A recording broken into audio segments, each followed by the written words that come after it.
Hi everyone. This is a quick screencast ahead of planned WebEx for tomorrow. Sometimes the WebEx connectivity has not been where we'd like it to be, so the sensible thing to do seemed to be to create a screencast and share that with you ahead of time, just in case there are any problems. So this is a little update following on from our last meeting at the workstation, where we talked about ways of creating new decision support elements primarily, and I was going to update everybody with how that was possible. Ready for the trial proper. The server you're going to be connecting to is https://ebookstrial.k-int.com. That's there. And when you get to this page, you'll see there's a register link over on the left hand side. Fill out the form, your required username, your email address, password, confirm password. Click on register. You should get an email in your inbox. Watch out for spam. Sometimes they get misclassified. Click on the link in the email. That'll activate your account. You should be able to log in. If you don't get a confirmation email after 10 minutes or so, probably best thing to do is to email the project mailing list or me directly. So that's ian.ibbotson@k-int.com, and I can have a look at why it's not working if it's not. Just an aside. I think generally if we can do support via the project mail list for now, we might move it to a more formal footing later on. So yeah, click on the register link and you'll get an email, then click on confirm. So the specific thing that I'm supposed to be updating you all on is creating new categories and adding new criteria. What I'm going to do is log on to my local system because I can create nonsense test data that way. This page has changed a little bit. If you recall, there used to be 3 graphs on this page. I'm updating it so that it can reflect the current title lists that you've got and their churn over time and any alerts. That's what's happening with this screen. So it's currently a work in progress and it's morphing a little bit. That's why it's a little bit sparse. But the left-hand menus all still work the same, so you can search for the existing categories. And what I'll do is, if you click on the code on the left, you'll be taken to the page for the category. If you click on the over here on the right, you've actually got the criteria in the categories. Oh, sorry, no, that's not. These are the category names. Access download. So we'll click on that. So you can see this screen has changed a little bit since we met in Sheffield. We've got the category code, the category description, and then we've got all the criteria in that category. So we've got under access download, downloading and reading, view navigation, table of contents, download extent, etc. And you can see that I've added in my testing here dots per inch. I'm struggling to come up with new and meaningful properties for access download. Supposing that you were concerned about speed of download, so we'll say average speed full download.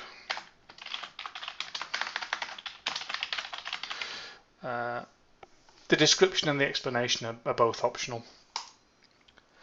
So I fill out the form, clicked on add, and you can see that it's automatically been added into a slightly random position in this list. We need to get the sorting sorted on that. So I could add others in terms of access for download. Yeah, DSL required. So it's complete nonsense really, but there you go. So DSL required there. And if you recall from, if I go into search platforms, and we'll go to our fictitious Wiley platform, decision support. So under access download here, you can now see, if we look through these, there was the DPI one that I created before. I think I've gone past it, sorry. DSL required, so that was one of the ones, and average speed full download. So when you create those criteria, they'll automatically be reflected in this list. What I think we would really like to do is, for each of the categories, format and access read online. I think it'd be nice to get some pastel coloured background for this block of things and then a different one for this block of things.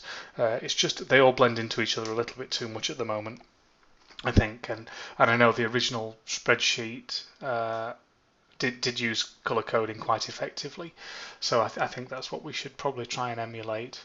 Obviously, we need to get something that these icons are going to look okay in front of when they're coloured, but I do think that some colour would probably help on this screen.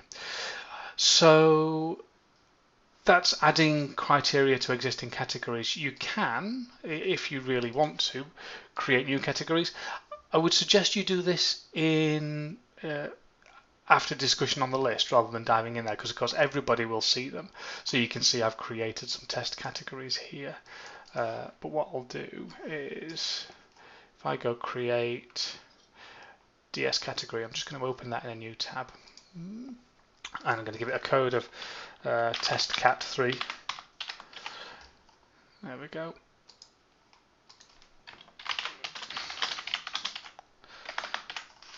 Okay, click on OK and then click on create and edit.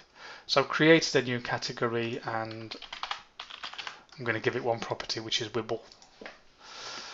So if I go back to platform, if I reload this now and go back to decision support, you can see that we've got this new category now and Wibble there. And if I go in here,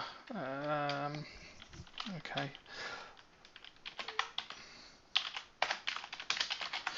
Obviously, I'm just being incredibly ridiculous now.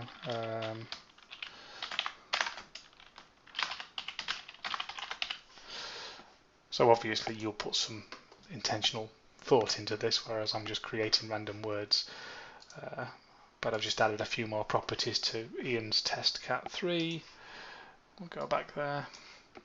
Okay, so you can see how you can now build up these forms really easily, and it's a little bit less fraught than it was before, perhaps. So that's how you create new categories and new criteria. Organizational groups, I'll quickly go over this.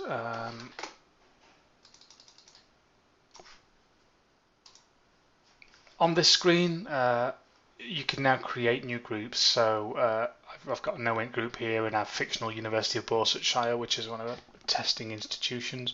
Create a new group, University of Borsetshire. Yeah, I don't know. Physics department. So these groups are very much user collections rather than actual organizations, and you can use them to structure things as you would like. Within groups, we've got folders and collections, so when you put list.name in your import file, this is a way to manually create those list names. I forget the examples that David used. Current print stock.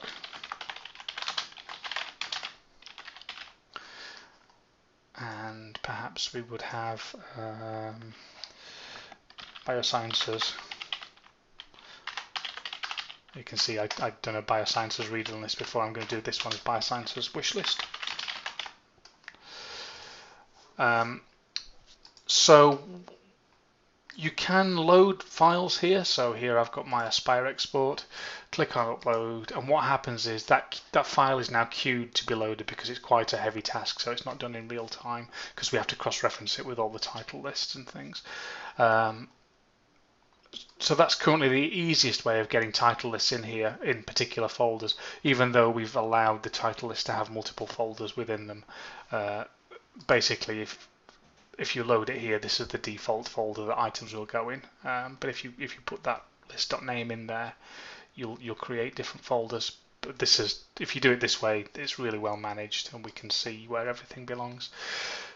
These are groups that I own. These are groups that I'm a member of. So if I go into my UOB physics department, I can search for users and I can automatically add them to the group. So this is the way that you will basically manage your teams and make sure that your teams can all see the same title lists. Yeah.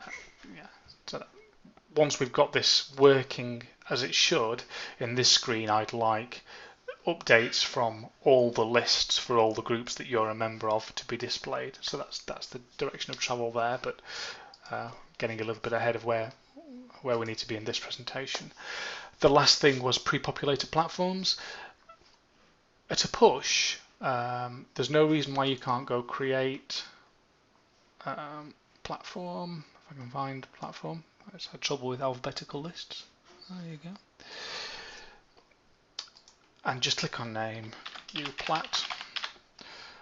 Platform name is the only mandatory property, so fill it out, create and edit, and then I've got a new platform that I can work on.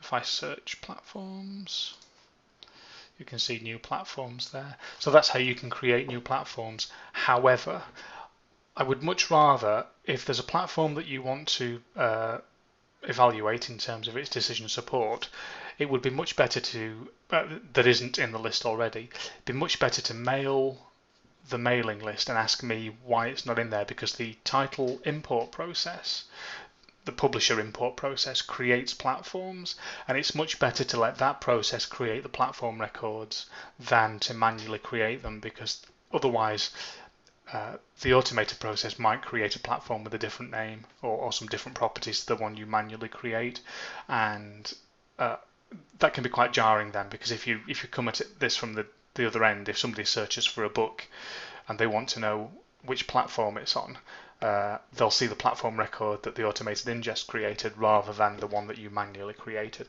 So you can create platforms by hand, but it's better if you want to make a statement about a platform that isn't there, if you say to me, Ian, why has the ingest not created a platform for this? So that's probably what's going on there. So yeah, that's brought you up to speed with all the things that we needed to cover from last time we met, and really happy to carry on the discussion on the mailing list or directly to me. I'll just pop in here.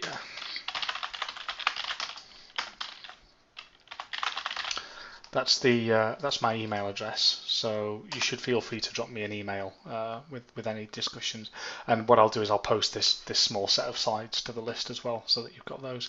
And with luck, I will speak to you all tomorrow. But just in case anything goes wrong with that, this is there for us. And yeah, eBookstrial.caint.com, and it's HTTPS if you can. I suggest you do that. Okay, thank you for listening, and yeah, talk to you tomorrow.